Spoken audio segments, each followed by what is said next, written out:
I want to say to Barbara, and I don't normally do this, but there is a sound when we release in the earth, it activates something in heaven.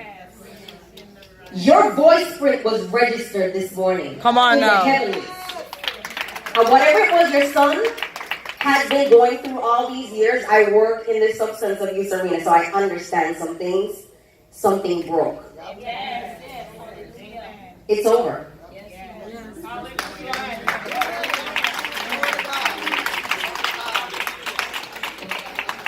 So because I like to have backup plans. That's it, the good old paper. Listen. Technology will fail us. The greatest tragedy in life is not death. It's life without a purpose. The greatest tragedy in life is not death. It's not you dying. It's you spending the rest of your life on this planet for whatever number of years God has given you, walking the entire period of your life, not knowing who you are and not knowing why you're here. There's nothing worse than that. You're not saved for the sole purpose of going to heaven. You are saved to finish your assignment on earth. Those are words from my late mentor, Dr. Miles Monroe. And when Amina stood here and said what she said about the concept of you not walking in your purpose, you are robbing your generation.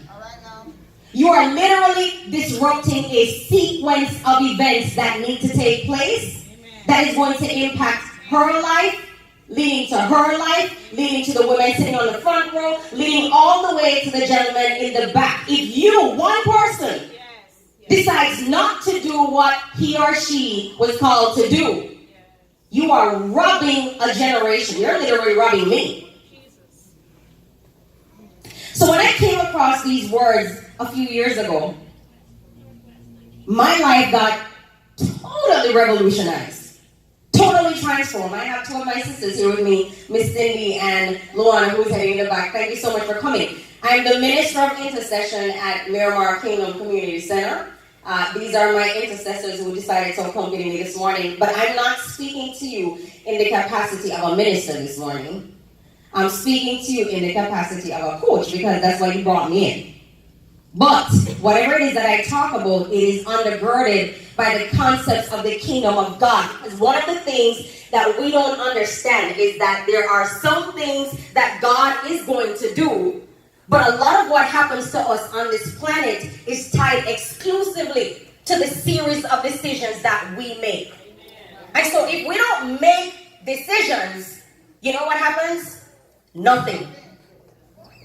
So my name is Georgia Bryce, as was earlier explained, or as I was earlier introduced. And I am the owner of two businesses. Never believed I could own a business, much less two. The first business is called Building According to Pattern. It is a coaching business, leadership development business that I started back in 2013. And also another business that's called Building Families According to Pattern. That's a private practice that I started because I'm a clinical therapist, and I'm going to get into a little bit of my story. I have a bachelor's degree in environmental science, and I'm giving you this not because I'm boasting, I'm going somewhere with this. A bachelor's degree in environmental science. When I left Jamaica and came here, that's what I came to do. Then I went on and I got a master's degree in environmental engineering, and I recently graduated from Nova back in 2016 with a master's degree in marriage and family therapy.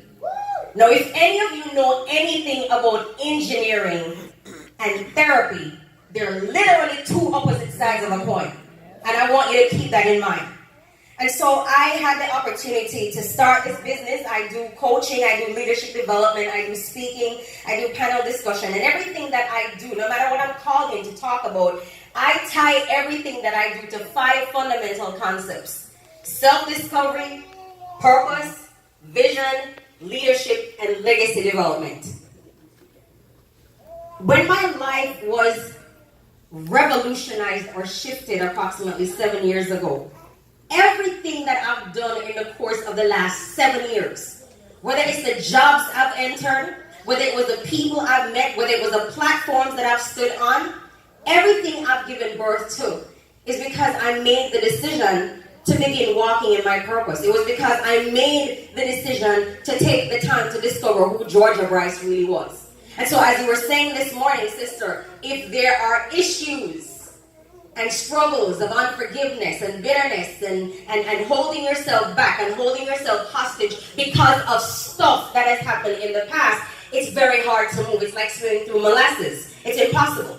So I want to talk a little bit about this concept of discovering the real you and building your life by design. I'm so sorry you guys don't have the PowerPoint because I'm telling you, it's the bomb. We can imagine.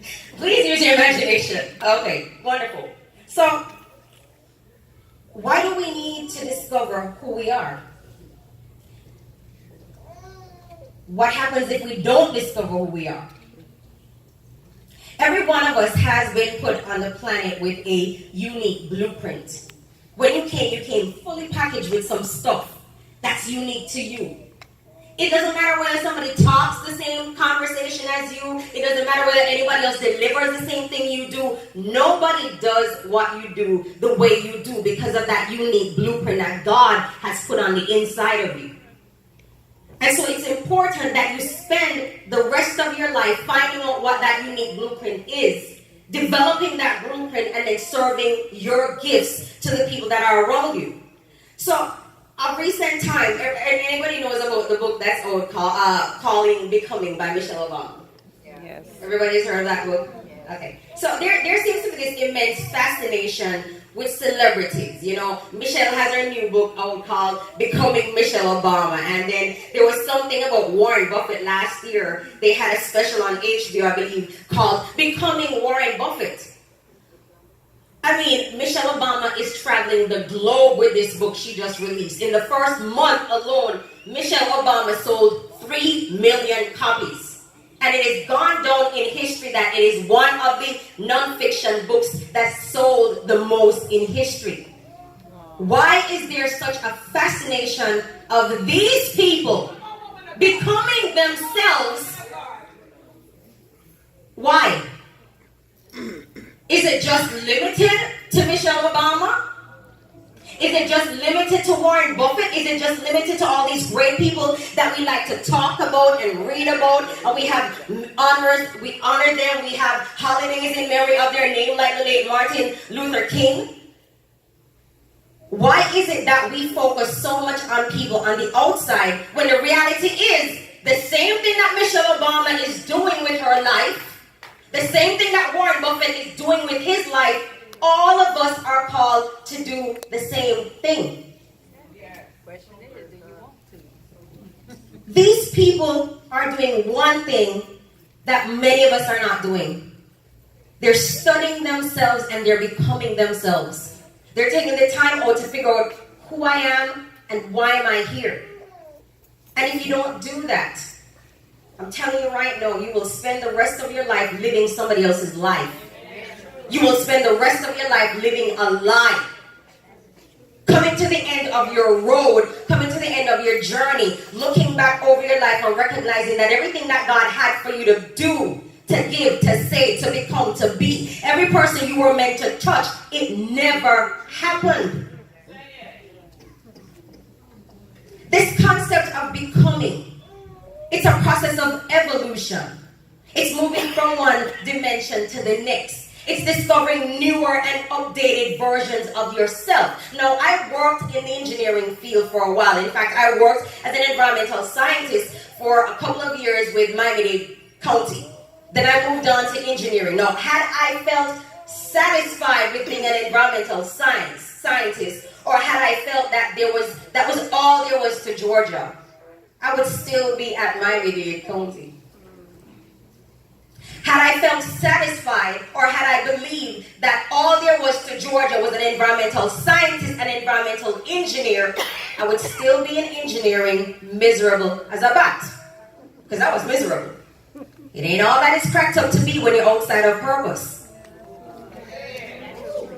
So, you know, we talk about these great people. We talk about Martin Luther King. We talk about John Lennon, Steve Jobs, Albert Einstein. We talk about these people. They're dead and gone, and yet we're still talking about them. Why are we talking about them?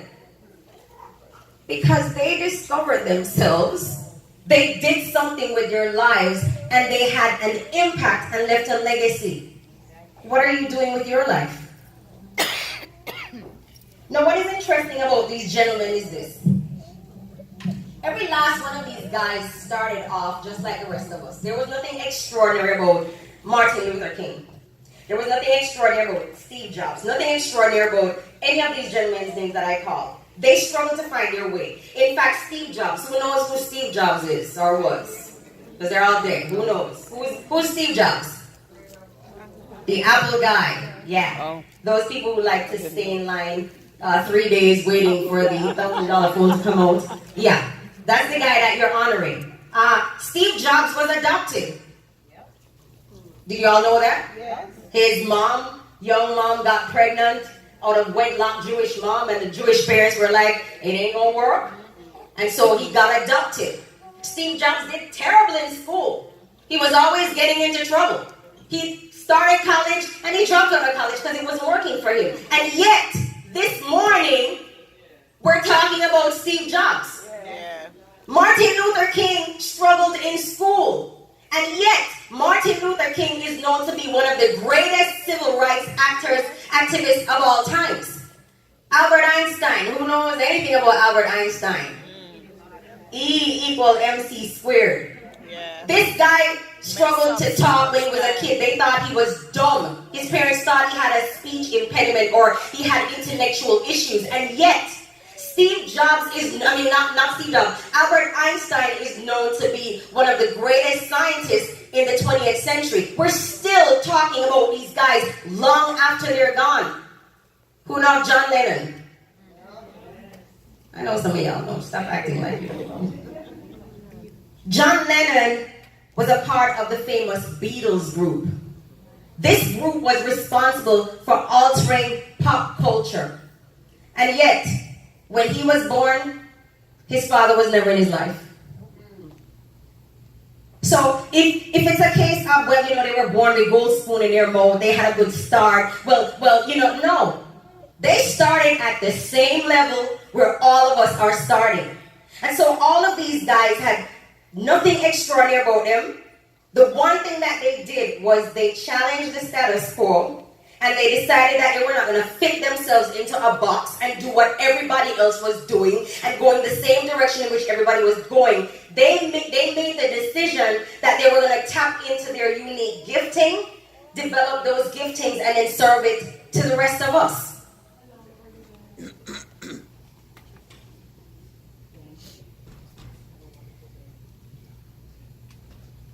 There are 5 fundamental questions everybody is going to have to ask him or herself. 5. There may be a couple more, but there are 5 at least. The first one has to do with, who am I? And when I ask people that question, you know what they typically reel out to me? Roles they play. Now let me ask you a question. If you're no longer a mom, God forbid, what? You stop being you? God forbid you're no longer a wife or a husband. Do you stop being you? What if you retire from your career? Do you stop being you? So if your essence is tied to your roles, then who exactly are you when those roles come to an end? Who am I? The second question is, where am I from? Now, there's some people who say, we're from monkeys. I don't argue with that. You are entitled to your opinion. Now, me personally, Rebecca, I believe I was created in the image and in the likeness of God, the Creator. I came out of Him. So if I want to know anything about me that I'm not aware of, or my capabilities, or what I'm able to do, my capacities, etc., I go to Him. Now, I've never heard of anybody talking to a monkey and getting a response. I don't know. It probably happens. I've never heard of it. But when you know where you're from, it means you know the material that you came out of. And when you're familiar with the material that you came out of, the material tells you who you are. What do we know about God? Everything that you know about God, you are. Yeah. In His image. Mm-hmm. The next question you're going to have to ask yourself is, why am I here?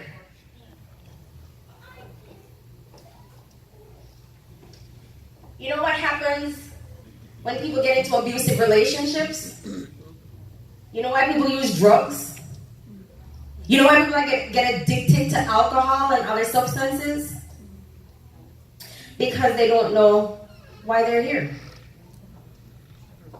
You know why you probably do some of the things that you do to yourself that creates you that thing that you were talking about, and you're going in circles, unforgiveness, bitterness, you can't let it go, you can't let go what happened a year ago, 2 years ago, yet you're still repeating the cycle? It's because you don't know why you're here. Where purpose is unknown, abuse is inevitable. There's no way around it. No, I could take this chair and I could stack it with books and I could stand on it to get stuff done. I could do anything with that chair. But is that the original purpose of the chair? The chair was created for what to do? To sit on it. And so if we don't know what a purpose of a thing is, then we are likely to abuse it or to misuse it. And so if you are abusing yourself or misusing yourself, or other people are coming into your life and abusing you, there's a strong possibility that you still don't know why you're here. And let me tell you something. The longer you take to figure out why you're here, just know that that clock is ticking on your life. Yeah. So if you needed to fulfill a specific purpose, and you were going to check out of here at 61 years old, you figure out why you're here at 60 years old, you got 1 year. 1 year. Because time is not waiting on you. You need to know what you can do. And that speaks to your potential. A lot of you have done some wonderful things in life. But there's more. There's more. There's always more. That's why we're running down Michelle Obama's book right now. Because Michelle Obama was a lawyer at one point in time, who then became the first lady of the United States of America, and now she's moved on to something else. There is always more. As long as you're on this planet, there is always more. There is always a 2.0 version of Evangelist Michelle. And when you're done with 2.0, there's a 3.0 and a 4.0. Everything is totally dependent on what you want to do. Yes, amen. And then you need to know, where am I going? Because every person that has been planted in this place called Earth was planted with a destination in mind. Yes. We like to talk about that word destiny. We throw it around all the time. My destiny. I'm getting into my destiny. Really? Do you know what your destination is? Because if you don't know who you are, it's virtually impossible to know where you're going. Come on now. If you don't know who you are, it's virtually impossible to know what your purpose is. Everything starts with finding you. Yes. So let me tell you a little bit about myself. As I said, worked as an environmental scientist for a while, and an environmental engineer. Can I take some water? Thank you. It's warm up here. I worked as an environmental scientist for about 7 years. And, thank you, sister, decided I wanted to go on with my life and do some more things. So I went to school, got a second degree in environmental engineer, got employed by one of the leading small firms at the time in South Florida area. And I worked there for 9 years and 3 months to be exact. 3 months into my job, I find myself driving down the expressway on A26 because I worked in Miami Lakes. And I started crying. And I'm trying to figure out what is going on. It dawned on me that what I was doing was not what I wanted to do. Come on now. Hey. Come on. And so I'm crying because I'm like, oh my God, you mean to tell me all these years I've gone through school, I've spent all this money, I've done everything that I've done to get to this point, and now I'm at this place, and I'm lost. And so I started saying, well, Georgia, if this is not what you want to do, if this is not what you're supposed to do, then what are you supposed to be doing with your life? And you know what? I came up short. I had no answers. And so for 5 years of my life, I went to work every day, except weekends. Cried every day. On Sunday nights, when I'm getting ready to go to bed, I could not sleep. I couldn't figure out what was going on. But eventually I realized that it was because I had to go to work the next morning. Now people would say to me, but Georgia, you know, what's wrong with you? You're an engineer, for crying out loud. You know how much prestige is attached to being an engineer? You drive a nice car, you own your own home, you have money in the bank, you have friends. What is your problem? I wanted to die. Literally. Now, I wasn't crazy enough to kill myself, but I started praying. And I said, God, you know what, listen, I'm not married, I don't have any children, so if I die right now, the only people who are going to be impacted is really my family and a couple of friends, and you know what, they're going to get over it eventually. It got so bad.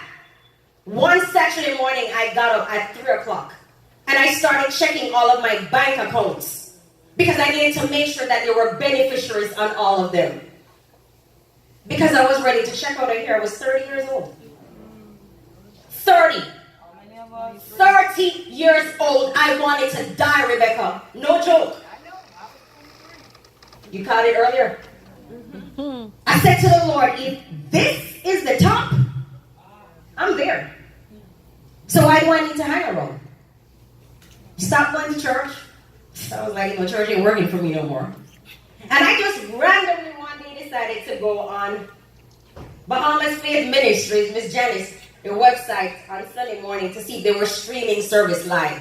And I saw something scroll across the screen saying Miles Monroe Leadership Development Program. And I decided, let me call them real quickly. I called them the Monday. That was Sunday. I called them Monday. They said it's good timing because we're getting ready to start the level 1 mentorship program again. I registered in that program. And for 3 years, I went through this grueling process of finding myself. My God, come on. And when I thought I knew myself, I knew nothing. Because everything that defined my life up until that point in time was a lie. This process of self-discovery is extremely serious. And it's brutal. And a lot of people will not embark upon it because you know what? It takes time, it takes energy, it takes being deconstructed and broken down to be built back up. Nobody likes going through that process. As a come here evangelist mission, let me demonstrate what was going on in Georgia's life during that time. And some of you can relate to this, and some of you are going to relate to it. Mark my word. So I'm going through this process for 3 years. I had to discover my inherent gifts. I had to figure out what my talents were, what my passion was. I had to figure out what my skill sets were. I had to figure out what is it Georgia would like to spend the rest of her life doing if money was not an issue. I had to write a 30-year plan for my life. You hear about a 5-year plan? I had to write a 30-year plan for my life. And I'm going through this process for 3 years. This is what started happening to me. Everything that defined Georgia came to an end. Familial expectations, and some of you can relate to it very well. This is what the family does. This is what the family expects you to do. We have engineers in the family. Bless their heart, my parents weren't like that, but I know I'm talking to some of y'all. We have doctors in the family. We have lawyers in the family. You want to be an artist? You want to be a fashion designer?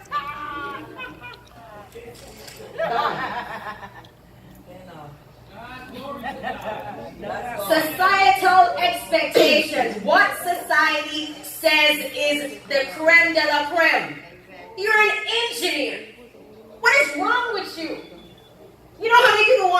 you're a black woman who's an engineer, we're very rare, I'm telling you right now. Society says this is what you go after. This is where the money's at. This is where the prestige is at. If you want to look good, if you want to hang with the big dogs, this is where you need to be. Going through that process, and God showed that one. The dominant story. This is what everybody's talking about. We change the dominant story. You know, this year, this is what's happening. Everybody's wearing this. Everybody's doing this. Next year, they move on to something else. I was reading an article the other day that talked about these jobs should no longer be going. You shouldn't go after these jobs anymore because there's no money in it. So even if it's your desire to go serve in this arena, there ain't no money in there. So why are you going after it? The dominant story, the thing that is in the news, the media all the time. We hear it on the radio, we see it on TV. Everywhere we turn, that's what's in our face. The dominant story came off. Personal ambition. Hey. Nobody was more ambitious than Georgia Bryce. Miss Cindy will tell you. Nobody was as independent as, listen to me, I could be real independent. But I started realizing that my personal ambitions, they probably really weren't my personal ambitions. They were being shaped by everything else and everyone else around me. Whatever I was hearing in my ear, whatever I was seeing, whatever was being pushed in the media, in the news, everybody around you, the personal ambitions were being driven by that. Now I'm finding I'm at the top of my game, an engineer with money, a nice car, and a house, and I'm praying to die. God took that one. Tradition. Listen, it was passed on from your great-grandpappy down to your pappy. It's going to go on to the 5 generations beneath you. We stick to traditions. We don't come out of the box. We stay in it. Don't rock the boat now, Rebecca.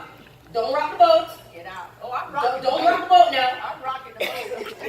I'm rocking that boat. Tradition got challenged when God started dealing with me on finding my me. That went. Culture. Culture. Whether we believe it or not, culture shapes your life every day. Amen. Every day. It tells you what to eat, what to drink, what to wear, where to go, what to do. Culture. Unconsciously, if you're not in tune with you, this is what's shaping your life. That's true. God took that one. Jamaica, I'm come from. Yes. And then the one I despise probably the most is groupthink. You know what groupthink is? Groupthink says, you know what? I don't want to rock the boat. I don't want to stick out like a sore thumb. So I'm going to just go with the flow. I have no opinion. I need to fit in. And I'm dying inside. God said, no more. Amen.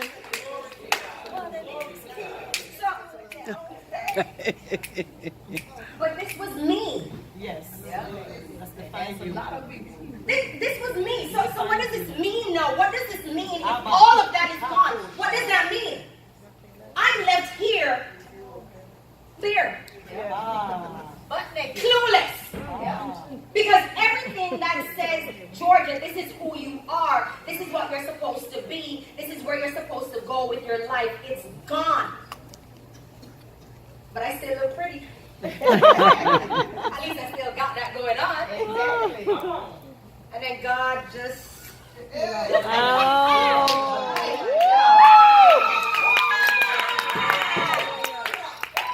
Yes! Jesus! There is nothing... This is probably the closest thing to death. I'm going to tell you the honest truth. This is probably the closest thing to death. I'm going to push it back in.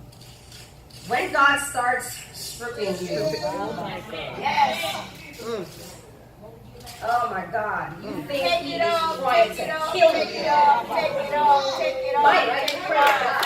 I I just didn't know that this is how it was going to happen.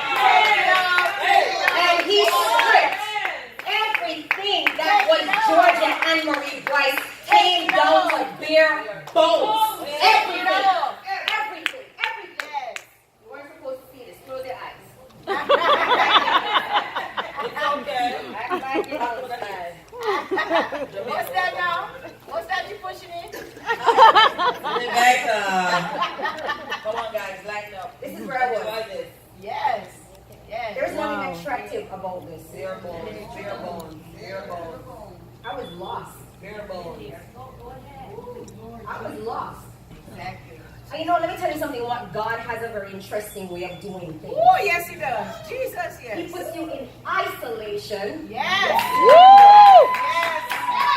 Yes. Hey, so listen. Even if you want to talk to your friends, they don't get it. Yes. They don't understand, and you can't find the words to explain to them what's going on. Sometimes I wanted to talk. All I could do was cry. All I could do was cry.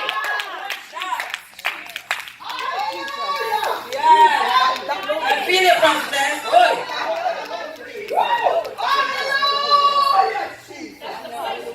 But then I discovered something. All of this stuff that I sat and allowed the Holy Spirit to take his time and do, because it was still gracious. It was painful, but he was still gracious. And every now and again, he would just blow his breath on you and just, put you in a corner and ease you up and then put you back on that treadmill. Because he wasn't over. But when I got to the place where I got still, and I said, God, you know what? Georgia is over. Georgia is done. The version of who I thought I was is over, and it's all good. Then I came to discover that on the inside of this ugly thing, hidden all along. Come here, Miss Rebecca. Come here, sister. Come help me. You hold one end, and I hold the other end. You know what this thing is? That's a original intent. God's original intent for Georgia. Hallelujah. And all this time, I'm trying to define myself by everything here, when God says it was always Hallelujah. there. Amen. Always in me. You know what a blueprint does? First of all, this building we're standing in, you couldn't have done anything on this empty land without this being in place. You had to put up a plan. A contractor, as brilliant as he is, a general contractor, cannot go to work unless there is a blueprint. Amen. On record. Amen. The blueprint is going to tell you everything you need to know. Yeah. It tells you how the building should be laid out. It tells you what should go where, what the measurement should be, what the dimensions should be. Everything was already in place. But it took a process of self-discovery.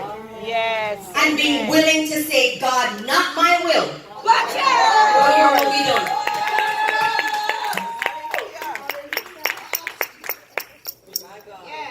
Thank you, Rebecca. Out of that experience of depression and pain and suffering, because there's a price. There's always a price. I gave birth to my business. After I finished that 3-year mentoring program, I went to the Bahamas, I believe, in November of 2012. And I said, all right, God, you need to give me an exit strategy from my job, because it ain't working. I can't keep giving 14 hours of my life to something that I don't believe in.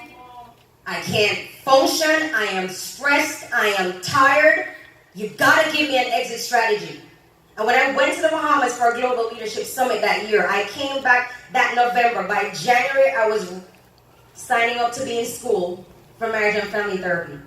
Now, through this process of self-discovery, I discovered that what I really wanted to do was not play around in dirt. or water. I wanted to help people build their lives. I wanted to help people discover their purpose. I wanted to help put marriages and families back together. And so I enrolled in school for something that I had no background in. You know what it looks like? You're an engineer showing up. Every semester I had to introduce myself. I was still working as an engineer. And students would look at me like, what are you doing here? This is therapy. It took a whole year, my first year, to understand the language of psychology and humanities and sociology. I didn't know what was going on. But let me tell you something, I graduated with a 4.0. Hey. And before I stepped out of my job as an engineer, I stepped into a job as a therapist. I love what I do. I make less money. Come on. Come on. Jesus.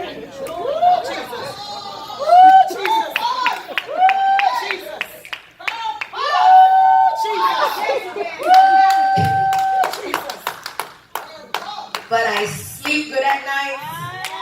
I feel fulfilled. I feel satisfied. I'm making a difference in people's lives. My clients email me when they go home and they say, you have transformed my life. People who have been in and out of rehabs for a long time, they stop being in rehabs. They get their lives back on track. They go back to school. They get jobs. They go home and start businesses. I get the emails. I get the phone calls. You know why? Because I was built for this. I was built for this. And so what God is saying this morning, have you discovered what you're built for? All the resources that God has for you, let's get realistic. If you need to be in Broward County and you keep staying stuck in Miami-Dade, do you think you're going to get access to it? No. You better move to Broward. Location change. Come on now. Location change. Shift your mind. Chef. Begin to engage life. Jesus. Begin to engage your life. Begin to engage God. Go to God and ask God, why am I here? What do you want me to do with my life? Because the clock is ticking. Yes. Hallelujah. And if you're miserable and unhappy in a job, that ain't got nothing to do with God. Yes. May I hear That's a this? decision that you're making. Yes. Oh my God. Gotta find you. Jesus. Yes. So how do you find you? Quickly, my process is very simple. My coaching process, self-discovery. What is self-discovery? I'll tell you basically what self-discovery is. It's a personal encounter with the real you. Not the fake you. Not the version of yourself that you show when you're at church or when you're at home or when you're at work. You turn on one, you turn off the other. You take one mask off, you take on the other. No. It's sitting down, isolating yourself, separating yourself from people and say, who am I? Yes. Because Amen. God, I want to know who I am. And the moment you open your mouth, let me tell you something, it's almost like God is just looking down, holding his fingers crossed and saying, when are you going to ask me